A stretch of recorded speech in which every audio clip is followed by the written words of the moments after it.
తెలుగు చిత్రసీమలో మరుపురాని చిత్రాలను రూపొందించిన దర్శకుల్లో చిత్తజల్లు పుల్లయ్య గారి స్థానం ప్రత్యేకమైనది. తాను తెరకెక్కించి ఒకప్పుడు విజయం సాధించిన చిత్రాలను తరువాతి రోజుల్లో మళ్లీ పునర్నిర్మించి ఆకట్టుకున్నారు పుల్లయ్య గారు. తెలుగువారి తొలి బ్లాక్ బస్టర్గా చెప్పుకునే 1934 నాటి లవకుశ సి పుల్లయ్య గారి దర్శకత్వంలోనే రూపొందింది. 1963లో మళ్లీ సి పుల్లయ్య గారి దర్శకత్వంలోనే లవకుశను నిర్మించారు.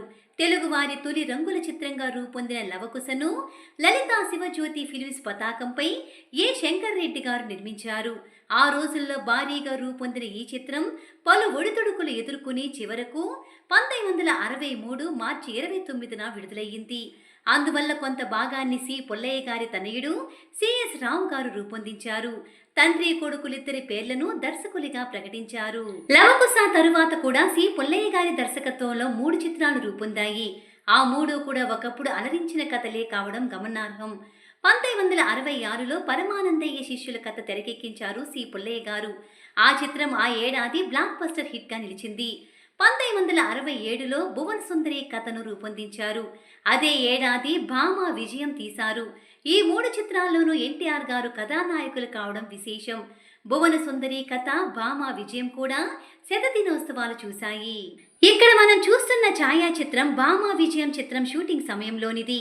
ఈ చిత్రానికి 1947లో సి పుల్లయ్య గారి దర్శకత్వంలోనే తెరకెక్కిన గొల్లభామ కథ ఆధారం. ఈ సినిమాకు కూడా మొదట గొల్లభామ అనే టైటిల్ నిర్ణయించారు. అయితే ఓ సామాజిక వర్గం వారు ఏమైనా అభ్యంతరం చెబుతారేమో అన్న అనుమానం వ్యక్తం కాగా సి పుల్లయ్య గారు ఆ చిత్రానికి భామ విజయం అని టైటిల్ పెట్టారు. ఇందులో ఎన్టీఆర్ గారికి జంటగా దేవిక గారు నటించారు. కథానుగుణంగా హీరో జయచంద్రుని అందం చూసి మోహితులైన ఇద్దరు దేవకన్యలు మోహిని, వాహిని ఆయన్ను తమ లోకానికి తీసుకుపోతారు. తరువాత జయచంద్రుని కోరికపై ఆయన భార్య సుందర్ని కూడా దేవలోకం రప్పిస్తారు. ఆ తరువాత కథ పలు మలుపులు తిరిగి చివరకు సుఖాంతమవుతుంది. ఇందులో జయచంద్రునిగా ఎన్టీఆర్ గారు, సుందరిగా దేవిక గారు నటించారు. మోహిని పాత్రలో ఎల్ విజయలక్ష్మి గారు, వాహినిగా విజయ నిర్మల గారు కనిపించారు. దేవలోకం సన్నివేశాల చిత్రీకరణలోనే ఎన్టీఆర్ గారు, ఎల్ విజయలక్ష్మి గారు, విజయ నిర్మల గారులతో సి పుల్లయ్య గారు ఇలా కనిపిస్తారు.